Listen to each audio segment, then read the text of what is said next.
Hi అండి. Welcome to my channel Sri vlogs. ఈరోజు మనం చేసుకునే రెసిపీ వచ్చేసి టమాటో చట్నీ అండి. ఇది పాతకాలం నాటి పచ్చడి అండి. చాలా అంటే చాలా టేస్టీగా ఉంటుంది. రైస్లోకి అయితే సూపర్ ఉంటుందండి. ఒకసారి ట్రై చేసి చూడండి.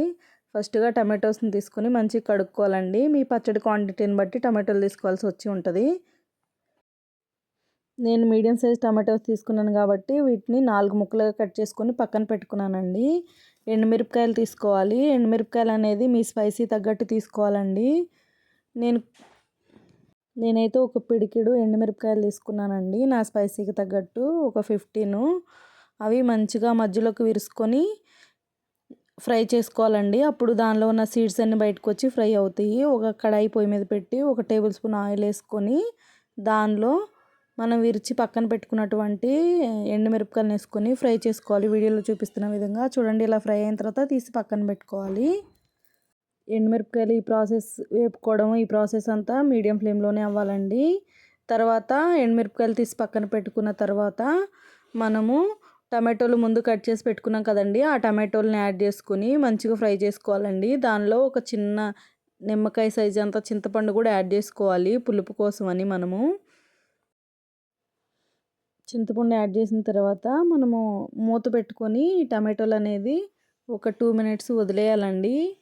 అలా వదిలేస్తే ఒక సైడ్ ఫ్రై అవుతుంది, టమాటో అనేది ఉడుకుతుంది. తర్వాత రెండో వైపు తిప్పుకొని ఉడకబెట్టుకోవడమేనండి. మూత తీసుకొని మధ్యలో కలుపుకుంటూ ఉండాలి, లేకపోతే మాడిద్ది. మనం ఎక్కువ ఆయిల్ యాడ్ చేయమండి, ఒకే 1 టేబుల్ స్పూన్ ఆయిల్ యాడ్ చేస్తాము. ఈ చట్నీ అనేది చాలా అంటే చాలా టేస్టీగా ఉంటుందండి. ఒకసారి ట్రై చేసి చూడండి. చాలా అంటే చాలా బాగుంటుంది. వేడివేడి అన్నంలోకి చట్నీ వేసుకొని తింటే చాలా టేస్టీగా ఉంటుంది. దోశలోకి ఇడ్లీలోకైనా బాగానే ఉంటుందండి. రైస్లోకి అయితే ఇంకా చాలా బాగుంటుంది. ఇలా మూత పెట్టుకొని ఉడకబెట్టుకోవాలండి టమాటోని.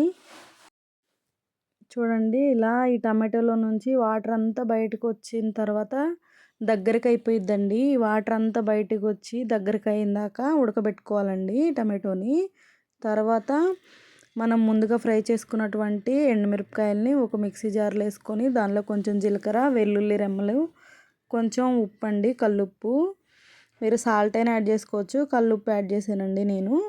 యాడ్ చేసుకొని మిక్సీ పట్టుకోవాలండి బరకగా. చూడండి, వీడియోలో చూపిస్తున్న విధంగా బరకగా మిక్సీ పట్టుకోవాలి.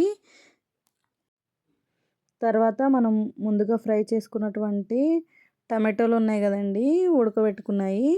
ఆ టమాటోలను కూడా యాడ్ చేసుకోవాలండి ఈ మిక్సీ జార్లో. టమాటోలు కూడా యాడ్ చేసుకొని మిక్సీ పట్టుకోవడమేనండి. మీకు స్మూత్గా కావాలంటే మెత్తగా చేసుకోవచ్చు, లేదంటే బరకగా అయినా చేసుకోవచ్చు అండి. నేనైతే మెత్తగానే పట్టుకున్నాను మిక్సీ. చూడండి, వీడియోలో చూపిస్తున్న విధంగా. మీకు ఏమైనా సాల్ట్ కానీ తక్కువ అయితే సాల్ట్ వేసుకొని కూడా ఒకసారి మిక్సీ పట్టుకోవచ్చండి.